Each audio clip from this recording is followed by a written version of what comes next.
Coco Gauff explains what she found weird about her match with Eala in Dubai.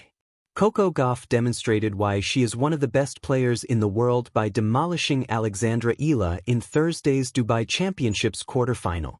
The American had struggled in her first two matches, saving 3 match points on her way to victory against Elise Mertens on Wednesday. However, Gauff rewrote the script on Thursday, racing out to a 6-0, 4-0 lead against the Filipina star. Although Eala eventually offered some resistance, Gauff closed out the second set 6-2 and will face Elena Svitolina in the semifinals. After defeating Eala, Gauff admitted that her tactical plan had resulted in something rather strange occurring. Coco Gauff on what she found weird against Eala. During her post-match press conference, Gauff revealed her game plan heading into the contest. She said, "Honestly, just trying not to let her dictate so much, which it was weird because I felt like I didn't play as aggressive today, but it ended up working. Yeah, I think she's a tough player. Honestly, I wasn't too focused on the strategy today, honestly at all this week, more so trying to focus and find my form again. My team didn't really, obviously we had some strategy against her, but it was more so just trying to be comfortable with my own game." For Gauff, this result was a confidence-boosting victory, one that should give her a new lease of life heading into the latter stages of the event. This is the second time Gauff has reached the semifinals in Dubai, and the American will hope she can go 2 steps further at this year's event and win the title for the first time. As for Eala, she failed to impress against Gauff after a stellar start to the week. Eala struggled particularly on serve, winning only 30% of her first serve points and 44% of second serve attempts. Coco Gauff thanked Eala after the match. Later in the press conference, Gauff revealed her admiration for Eala's fans and the importance of their presence for the sport of tennis. Asked if she thanked Eala, Gauff said, Yeah, I definitely did. I know there's been conversations online about maybe the enthusiasm of some of the fans. My perspective today, obviously it was a different scoreline, so maybe it caused it, but I thought it was fun to play in. I don't know, I think tennis needs more of this. Yeah, I think it's great just to see a nation so proud of someone, especially a nation that's pretty underrepresented in this sport. I think it's pretty cool to see. I also liked, even at 6-0, 4-1 or 4-0 something, Eala was smiling. I think that's something that you can't buy that. Yeah, I see why people want to root for her. I root for her when I'm not playing her, of course. Weird but wonderful. Coco Gauff on her Dubai experience with Eala. The sun had already tipped toward dusk on a warm evening at the Dubai Duty-Free Tennis Championships when the world's attention turned to one of the most talked-about matches of the week. But the real story didn't unfold on the center court alone. It unfolded in the curious blend of emotion, expectation, and atmosphere that surrounded it. This was more than a quarter-final. It was a collision of generations, styles, cultures, and crowds that made it unforgettable. For Coco Gauff, the 21-year-old American prodigy whose talent has long carried her deep into the sport's biggest tournaments, one moment in particular felt weird. And she didn't hide it. A match defined by expectation.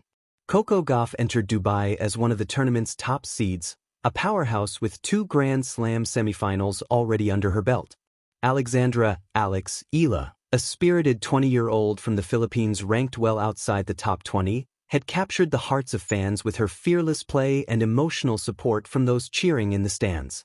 The Filipino contingent was so passionate that chants and cheers echoed through the arena well into the night, something rarely heard at neutral-site events like this.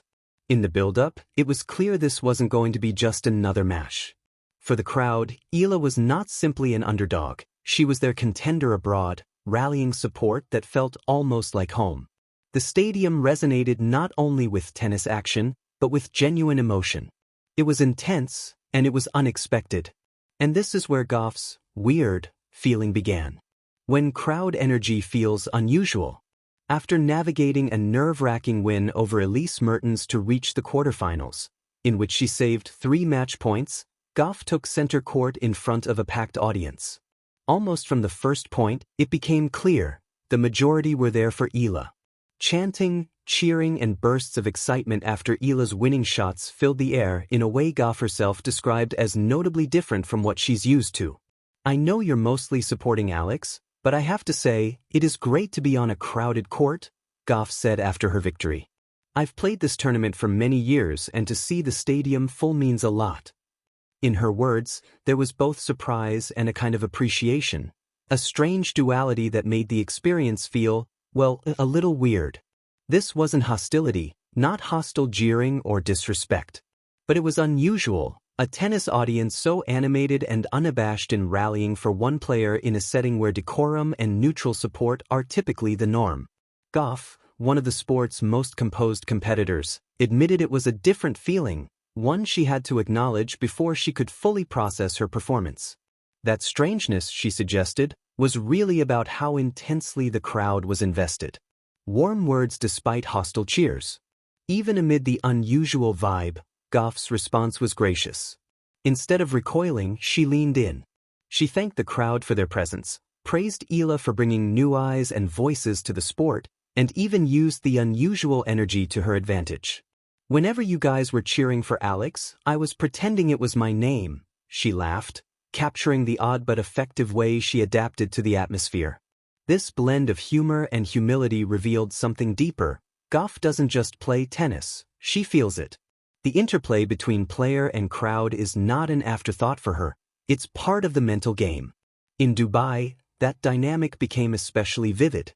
The tournament wasn't just a competition on court, it was a cultural moment, with a new wave of fans making their voices heard. That intensity, Gauff said, was strange in its own way. A new era of tennis fandom. To understand why this match felt so unusual to Gauff, one must appreciate what Eala has brought to the game. Her breakthrough performances earlier in the season, including notable victories and rising rankings, have helped create a global fanbase that follows her with passion. Filipinos living in Dubai and fans traveling internationally converged on the venue like a home crowd at a Grand Slam semi, something rarely seen outside a player's host nation. For a sport that often prizes quiet concentration over thunderous support, this was different. This wasn't merely cheering, it was a declaration of pride that transcended tennis lines and scoreboards. For Gauff, already a seasoned tour veteran, this was a reminder: women's tennis is evolving not just in play, but in global engagement. That shift was weird in the best possible way. The match itself, clear but electrifying.